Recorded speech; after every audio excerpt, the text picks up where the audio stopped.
Mary had plans to place her beautiful son in the king's bed. She sent him abroad to learn how to attract men. George, following his mother's wishes, traveled to France for his education. There, he had a male tutor who taught him the proper etiquette, but the frequent physical contact began to influence George in unexpected ways. Since sending her son away, Mary had been preparing to host the king. Rumors of the king's fondness for men had spread, but Mary needed to witness it for herself to be reassured. Her husband had introduced her to several men from the king's circle. However, only Count Samo had been a constant presence in the king's bedchamber. Samo then requested that everyone leave, declaring that the king didn't want to meet anyone. Mary was disappointed. Things hadn't gone as planned. During dinner, they served the best food, but Samo merely sniffed at it before dismissively tossing it aside. Before leaving, he stated that the king had no appetite and didn't wish to eat, and he asked Mary and her family to refrain from eating as well, lest the sound of chewing disturb the king's rest. Despite the rudeness of the request, Mary complied, but her goal remained unfulfilled. She wandered alone through the hall, hoping for a glimpse of something more. Unexpectedly, she ran into Samo. He assumed she was spying on him and scolded her for overstepping her bounds. Just then, the king appeared, disheveled. Seeing the two of them in such an intimate relationships, Mary's heart finally felt at ease, for she believed her son was even more talented than Samo. George had been in France for 3 months, with only one final class left before graduation.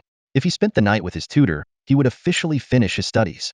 Though naive, George understood what that meant. He resisted and walked out, but then remembered why his mother had sent him there. With a heavy heart, he returned to the bedroom. A week later, George returned after completing his studies.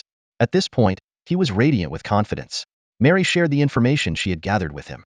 Their goal was clear: to get George close to the king. Mary then bribed the court officials, arranging for George to serve the king at the banquet. The task had originally been assigned to someone else, but with George's involvement, the young man was replaced. At the banquet, George walked toward the king, his heart full of excitement. Just as he was about to reach him, the young man who had been replaced, full of resentment, tripped him. In that instant, George became the center of attention, only to be mocked by everyone in the room.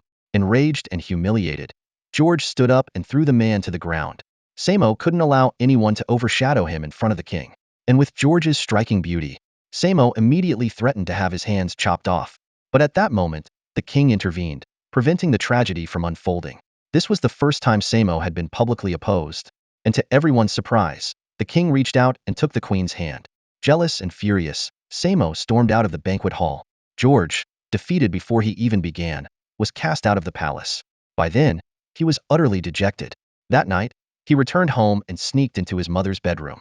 There, he took a small knife from the bedside table. When Mary woke and saw the open drawer and door, she immediately understood what had happened. She then went to the place where George often sought solace, and, as expected, found him there. Mary didn't scold him, but instead asked him to tell her everything that had happened in the palace. George, feeling he hadn't met his mother's expectations, was afraid she would be disappointed in him, but Mary reassured him, telling him he had done well. This had been a unique encounter.